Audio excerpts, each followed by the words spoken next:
म्हणून मराठा समाजाला सरसकट नातेवाईकासहित गणगोतासहित दाखले देण्यासाठी जो मसुदा तयार केलेला आहे महाराष्ट्र शासनाने आणि 16 तारीख त्याची मुदत आहे, 16 तारखेपर्यंत त्याच्यावर हरकती घेऊन तो मसुदा रद्द करण्याकरिता आम्ही महाराष्ट्रातील सर्व ओबीसी बांधव एकत्र आलेलो आहोत।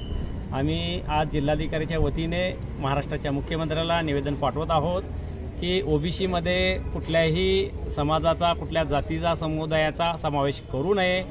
जर मराठ्यांना, कुणब्यांना आरक्षण द्यायचं असेल तर त्याची स्वतंत्र तरतूद महाराष्ट्र सरकारने, केंद्र सरकारने करावी।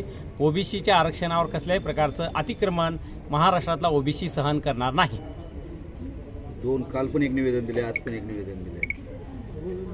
आता 52% ओबीसी समाज आहे, 6 कोटीपेक्षा जास्त लोकसंख्या आहे, त्यामुळे अनेक संघटना असू शकतात।